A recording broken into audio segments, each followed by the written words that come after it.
I remember saying, "Oh God, please, if my dad survives and if you let him live, I will become a nun. I will join the religious order and I will become a nun." So I was religiously oriented, but then I started to get a little bit uneasy about the Trinity. Said to me about Islam. I'd never heard of Islam in my entire life. I was probably in my early 20s at this stage. I was introduced to somebody for marriage. I met this person on a Friday evening. We met again on Saturday for about an hour. We met again on Sunday morning, and we got married on Sunday afternoon. Assalamu alaikum and welcome to Community Platform on UCTV. Some of us are born into a Muslim family. Some of us find Islam and faith. One such person is a sister, Sister Batool Al-Toma. I'll tell you something about her present work that she's doing, and I hope that she will tell us how did she come to Islam, what were the challenges, and how did she successfully overcome some of those challenges. Sister Batool is the founder and director of Convert Muslim Foundation. In her role as the director of the New Muslims Project at the Islamic Foundation in Markfield, Leicester, which is of course is also a center for higher education, she established a UK-based services related to the support, education and counseling of new converts and new Muslims in Britain. She is the editor of The Meeting Point, a magazine that has come to be recognized nationally as unique to the convert community. Over the years, she's devised a number of education and training programs which have been delivered in UK and in Europe, and has acted as a media consultant on aspects of Islam and family life and conversion to Islam in UK and beyond. Sister Batool was a member of Cambridge Theology Board and in symposiums relating to contextualizing Islam in Britain, and was the principal lead on the narratives of conversion to Islam in Britain, the female perspective. She has produced and co-produced a number of reports on a range of topics relating to conversion to Islam in UK. She is a qualified family and child-centered mediator and has 4 children, mashallah, and 4 grandchildren. And Sister Batool enjoys walks in nature. That's quite a lot of stuff to get in. Assalamu alaikum, Sister Batool. Wa alaikum assalam. How are you, Anjum? Ramadan Kareem to you. A bit late in the day, sister, but Ramadan Kareem to you. No, not at all, not at all. These are the loveliest of days in Ramadan, the last 10 days and nights, and inshallah there's so many blessings to be found in these days and nights. So it's probably the nicest time. I'm sure though some of your listeners must be totally fed up and thinking to themselves, "Oh my God, not her again." Oh no, not at all, not at all. We are delighted to have you. She's been on the circuit for years, that woman. No, not at all. We're absolutely delighted. We are quite honored actually to have you, and thank you so much for giving up your valuable time. We know how busy you are. Sister Batool, it would be lovely if you could tell us some of your earlier life and the journey that you took. How did you come to Islam? What was that trigger that you thought, I think I'm going to be a Muslim? Right. Well, it's my pleasure. It's my pleasure to join you this evening, and your listeners. And inshallah, I hope they're all enjoying Ramadan and are looking forward to breaking their fast in another hour or two, inshallah. Okay, so you're taking me right back to my sort of early 20s. Well, actually, even earlier than that, to my middle teens. During which time we had a difficult situation in our family when my father had a stroke. Well, he had a heart attack first, and then about a week later he had a very bad stroke. and we were told that he probably wouldn't survive it. There were 10 in the family, 10 children, 6 girls and 4 boys. I was the first of the 6 girls after 3 boys who were older than me. So my dad had a stroke, and we were farmers in Ireland, not big farmers, but sort of moderately sort of normal kind of farmers. And obviously, if my father passed away, my mum was going to be left with 10 children and not a lot of support, because it was back in the 70s, and we didn't have the welfare state that is there now. So it would have been really, really difficult for her. Anyway, alhamdulillah, he was very ill, and I was sleeping in the same room with my mum at the time, because she asked me to come and stay with her at night. And I remembered waking up in the middle of the night, or waking up at various times during the night, and my mum would be praying.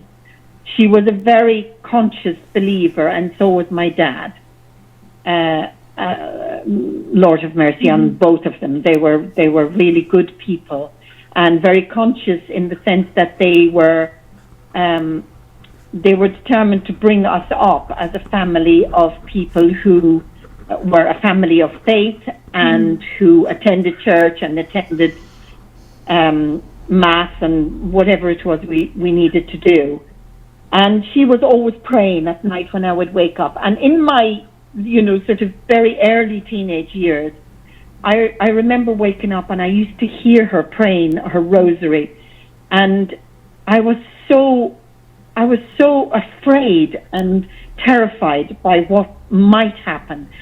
I remember saying, "Oh God, please, if my dad survives and if you let him live, I will become a nun. I will join the religious order and I will become a nun." And then, as a young teenager, I put all of these things aside when my father actually recovered and came home. He wasn't in the best of health. Obviously, as I'm sure you and all your listeners will realize, when you have a stroke, there are consequences. And so he was well, but he wasn't able to work like he did before, and it took a long time. It was going to take a long time for him to really recover and to get to be able to use his hands and to be able to walk and so on like he had before. So I was sent to boarding school then, to see if boarding school would actually put some manners on me and kind of wear the sort of mad edges off me, and I would settle down and become sensible, which didn't really happen. It was a waste of time. But anyway, when I was in boarding school, and as I was, going through boarding school, we used to have RE and religious education class, and of course it was always about Catholicism, Christianity, because in Ireland we didn't have other religions really. It was a very insular country at that time, and we had very little to go on except our Catholicism. And I was always, even though I attended church and I loved going to mass and I loved to being a religious person and thinking, really understanding the impact that faith had on my life in terms of how it impacted on my worldview and so on.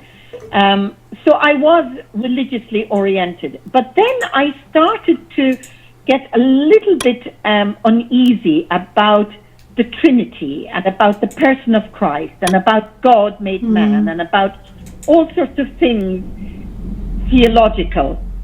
And I began to ask what I felt were serious questions in the classroom, but generally speaking, everybody else thought I was just sick and probably being stupid and probably hard to, sort of waste time, or I don't know, maybe I don't know what people thought, but I became a bit of a laughing stock, and I became a bit of a person that was looked on as disruptive, rather than the fact that I wanted to ask questions. Because I think people didn't really know how to respond and how to answer those questions. Even as priests and nuns, I was challenging something that they themselves had never been challenged about before, perhaps not. So, Sister Sister Batool, so you were actually asking some very difficult questions. Yes. Yes. Yeah, I was. Yeah. And I was causing sort of disruption and rumbles of discontent and so on. But anyway, I just sort of decided, okay, fine, let's leave it. And then I left. As I was leaving school, I remembered this promise that I made. And of course, it was a promise to leave school and go straight into a religious order, which was the order that where I was boarding at school. I began to get worried and afraid about it, and then I asked a few people, and they were saying to me, "Oh, God, for goodness sake, you were only a child. You wanted your dad to live. It was a really difficult time in your life, so you were making promises that really, as a child, you couldn't foresee, or you couldn't see the future as to how things were going to turn out and how you'd feel and this and that." And then I asked my mum, and my mum said to me, "Look, I know, how you feel, and I know that you want to honor that promise, but you don't know anything about life. So why don't you just go out and work and whatever? And if you still feel the same, then by all means come back and join. But if you don't, then there's no harm in it, because you were only a child." And Daddy got better, and we're all very grateful, and we've all thanked God every day for giving him back to us. And I don't think God is going to punish us or punish you for not for reneging on this promise. So anyway, I went out to work, and then I was in Dublin working for a few years, and I used to go home every weekend, go to mass, go to the choir, go do all the things that my parents wanted me to do and brought me up to do. And then I was still having these doubts, and still, things just weren't sitting comfortable with me. And I just couldn't put things to rest. I was still sort of asking these questions in the back of my head. And then I began to sort of feel that I wasn't entirely satisfied when I went to Mass. I wasn't entirely satisfied with how I felt after being there, the sermon, the service itself, what it meant to me, and so on. Anyway, I happened to meet Malaysian students in Dublin. And they were Muslims, obviously, and they were attending the Royal College of Surgeons in Dublin, and some of them were attending Dublin Airport, Aer Lingus, and they were doing aircraft and engineering out there. So I met these people purely on a social basis, and then they asked me to visit them and come, and sort of, so there was this socialization that started taking place between me and them. And then I began to notice their attitudes and behavior and so on and so forth. And they weren't doing dawah, they weren't doing anything to kind of tell me about Islam or turn me into a Muslim or anything like that. It was purely from observation and how they interacted with each other, how they dealt with each other, the respect they had for each other, the respect they had for their parents, for their studying, for people generally, and so on. And I began to become really impressed by them. And then I began to ask, and they said to me about Islam. I'd never heard of Islam in my entire life. I was probably in my early 20s at this stage. Okay, never heard of it. Sister Batool, I'm so sorry. We're going to take a very short break, and I'm so sorry. I could listen to you all day, and I'm sure that the audience can, but we're going to take a very short break, and then we're going to take you back, if that's okay with you. Thank you so much. Join me back within the next few minutes. Thank you. Assalamu alaikum, and welcome back to Community Platform. Just before break, we were talking to Sister Batool. It's absolutely fascinating about her journey. She wanted to become a nun. Faith played a pivotal role in her life then and now.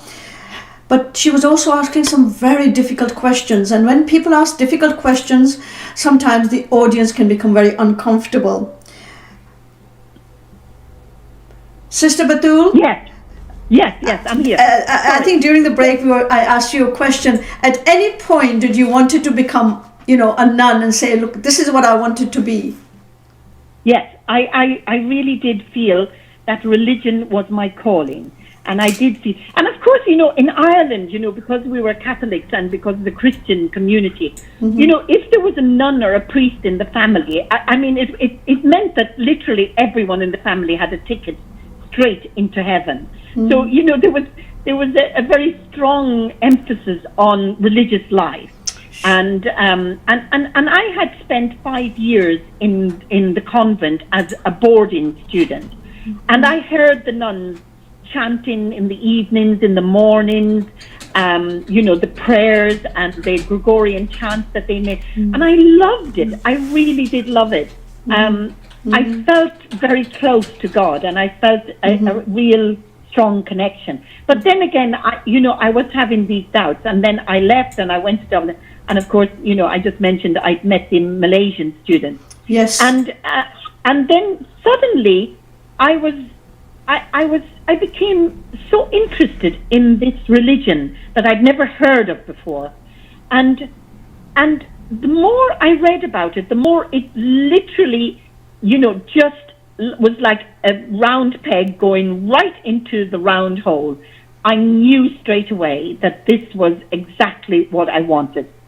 And so I began to attend the mosque, and we didn't have mosques in Dublin at the time. We just had a kind of a house in Dublin, and I began to attend on a Friday night and listen and hear. And then after a few years, I made my shahada and bought a one-way ticket, really. And then after I'd made my shahada, of course, everybody knew that I'd become a Muslim. And so I became hot news because, everybody was thinking about, well, we've got to find somebody for her to marry. And this is just the most awful time for a new Muslim, because everybody's just wheeled in, and, there's this guy and there's this one and this one and that one and everyone. And you become so... it becomes a really anxious time because obviously, you've done something that's been really totally against your norms and, upbringing, not your values, because they were the upbringing values that my parents had instilled in me, and Islam just basically took them and polished them and honed them and made them much brighter and, mashallah, stronger and so on. But... So eventually, after about 3 years, I was introduced to somebody for marriage.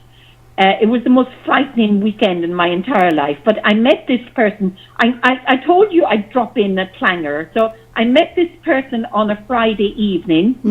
He was Iraqi. He had come from the UK to visit friends in Dublin. So I met him on a Friday evening. We met again on Saturday for about an hour. We met again on Sunday morning, and we got married on Sunday afternoon. Alhamdulillah. That's marvelous. Absolutely marvelous. I'm not sure about that, Anjum. Alhamdulillah, yes, I was very lucky in that he was a really good person. But I wonder how I'd feel if one of my children came home and said to me, look, Mom. Yes, that's a challenge, isn't it? You've just reminded, did you at any point meet Muslims who were much more culturally orientated? Because whilst you were talking, I suddenly thought of Sheikh Hakim Murad from Cambridge. And he said something, I don't know whether he spoke somewhere where I've heard it or whether he's written a book where I've read that when he became a Muslim, he would go to a mosque and there would be people who would come and put a topi on his head because, there were times when he would wear a topi and there were times when he would not wear a topi. So there were lots of Muslims who were, it was almost if they were pulling, this is the way that you do it and this is not the way that you do it. Did you go through those challenges? Well, I did kind of, but, I really enjoyed that because I came through to Islam through the Malaysian community. Okay. And, you know, if it was the Pakistani community, I would have worn probably a shalwar kameez with great pride. Yes. And it was the Malaysian community, I wore a baju kurung with great pride. And, you know, the Malaysians, mashallah, they were really lovely people, very gentle people, very friendly, very nice people. And even though they you know, they had their very strong cultural attachments, they were attached to the Royal College of Surgeons, and they were very well educated Islamically. So I never felt like I was being brainwashed into some kind of cultural Islam or cultural expression of Islam. Because in Dublin we had people from all over the world, from the Middle East, from the Far East, from South Asia, you know, everywhere, all studying in different educational facilities, Trinity College, UCD, Royal College of Surgeons, Aer Lingus, all of these things. And so there was this wonderful mix of people, and, you know, they were all working together to bring about Islam in Dublin that was easy and livable and enjoyable in a sense. We were always getting together. We were always having barbecues. We were always playing squash and you know, all sorts of tennis and so on. And so it was lovely. It was a really, it was one of the best times of my life, really. And actually, I had an email from a lady who saw a video of me talking about this time. I had an email from her there yesterday. I haven't seen her or spoken to her in 40 years. And she was one of the people in Dublin at the time. And she said, you know, how wonderful it was to be in touch again and so on. So, yeah, so it was a really wonderful time. I think, yes, you know, converts to Islam, we do go through some difficult times. But, you know, I'm at the stage now where I'm really looking at talking about the positives rather than the negatives. And I think we have to see, and I would love the Muslim community to see, converts to Islam as an asset to the community, as an asset to society here in Britain as a whole, rather than a negative, rather than a help rather than a hindrance, or you know, look at the good sides of all these things rather than the difficulties. Sister Batool, what was the most difficult challenge that you think that you faced moving from, you know, I'm assuming that it was a Christian faith in Dublin to an Islamic faith? What was the most difficult challenge that you faced? You know, because I was brought up in a really good practicing Catholic family, I didn't really feel the move from Catholicism to Islam so badly. I really didn't. Because we prayed a lot. You know, you have the Angelus at 12 o'clock in the daytime, at 6 o'clock in the evening. That's twice.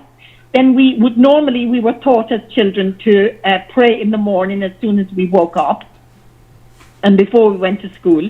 We prayed the rosary at night, all the family together in the kitchen. We prayed it all together at night.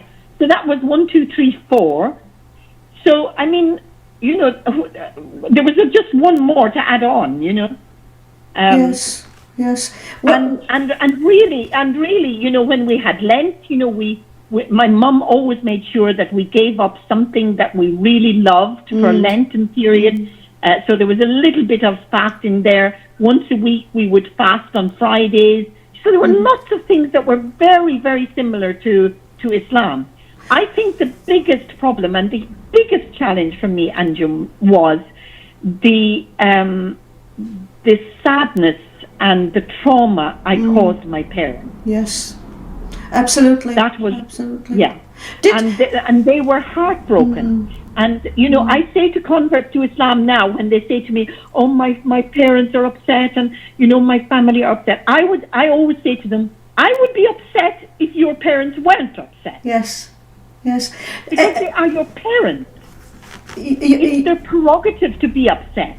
You've highlighted. You know, you've probably chosen to do something that they know very little about. And they're scared because, let's face it, Muslims around the world haven't the greatest, of image at the moment. Yes. I think you've highlighted something very important there. Do you, I know that you've been involved with interfaith and interfaith initiatives. Do you believe that interfaith helps people to come to terms with the other, with the stranger? Do you think, or has interfaith become just another, a samosa and cucumber sandwich once a month, and everybody's very nice to each other, and then we go back to being who we are? Do you think interfaith has lost something, or is it something which does it really work? Well, the jury is out on that one, Andrew, really, to be honest. I mean, I have been involved in interfaith work, but, I really would like the Muslim community to really focus on intra-faith. Mm-hmm. The way that mosques and communities are divided along sectarian lines. Yes. The way the communities are split apart, based on what part of the Pakistan they came from, and what side of the river they came from, and what clan or tribe or sect or whatever it is they owe allegiance to, or what scholar they owe allegiance to, or whatever. I feel, it's nice that we have interfaith work, but we're in there talking to people of different faiths about Islam, and yet the way we practice Islam and the way we, the cultural expressions of Islam that are really hard to navigate, and the difference between the theory and the practice as converts come to realize is massive. And I think, I would love to see the Muslim community focusing a little more on how we as Muslims present ourselves and our ambassador to the world, rather than trying to just pick a few nice little, soft bits and sharing them with people of different faiths. Absolutely. And then again, I also feel that, as people of different faiths, we have to support each other in the problems that we're facing around the world. Absolutely. And absolutely. Yeah, and I feel that, these problems, particularly issues around Palestine and so on, are just, we're not speaking about them, and we're not, there isn't the condemnation there from people of all faiths. Yes, in relation absolutely. To things like this. And so I'm the jury is out on the interfaith work, to be honest. Yeah. Absolutely. You really hit it on the head, actually. I just sometimes wonder whether we need more, estrogen-driven women in this field to actually make those statements, to say, yes, we need difficult conversations, and unless we have those difficult conversations, because when I keep going back, talking about samosas and cucumber sandwiches and meeting once a month and everybody being nice to each other, we can't seem to move forward. And I find a lot of interfaith organizations get stuck being nice. Yeah.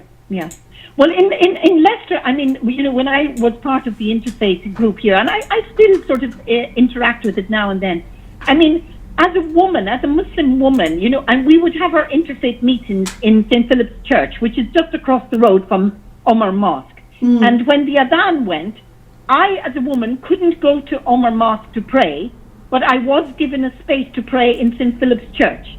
Now, I mean, that is just bizarre. Yes. It's just a total contradiction of everything we stand for. Yeah. And I mean, now, lots of our community are talking about the fact that, the mosques are closed and we can't go to them during Ramadan. There are women who have never been in a mosque in this country because they're not allowed into a mosque. Absolutely. So for the men who are lamenting the fact that the mosques are closed and they can't get in, I would say, have a look at your women and see how you have engineered their extraction from the mosque all these years. Absolutely. You have physically, spiritually, and architecturally built them out of the mosque. I think we need quite a few Sister Batools, to be very honest. I think there's only one Batool al-Toma, and I think we need quite a few. You know, as I said to you earlier, Sister Batool, I could listen to you all day. I'm afraid that's not possible or feasible, but I hope that one day that we will get you here in the studios live and have a really a good conversation. Inshallah. I'm very grateful to you, Sister, for taking the time out and being with us. Thank you so much. And if I, you know, on behalf of UCTV, I hope that you have a wonderful last few days of Ramadan Kareem and a wonderful, wonderful Eid. You know, Inshallah. It's very. Thank you so much, Anjum. No, it's an honor and pleasure, and I'll be in touch. Thank you. Jazakallah khair, Sister. Jazakallah khair. Assalamu alaikum. Assalamu alaikum wa rahmatullahi wa barakatuh. Assalamu alaikum. You know, she's someone that I met quite a few years ago. In fact, I think I met her at Marfield Foundation, where we were doing some studies. But she was absolutely right. We need those difficult conversations. As I said earlier, that some of us are born into faith, some find faith, and we are the lucky ones. I'm really grateful to you for allowing us to come into your homes uninvited. Thank you for watching. Remain safe. Be safe from COVID-19, of course. Stay home, stay safe, and save lives. Look after your neighbor, whoever they may be, and join me again next week. Jazakallah khair. See you next week. Assalamu alaikum.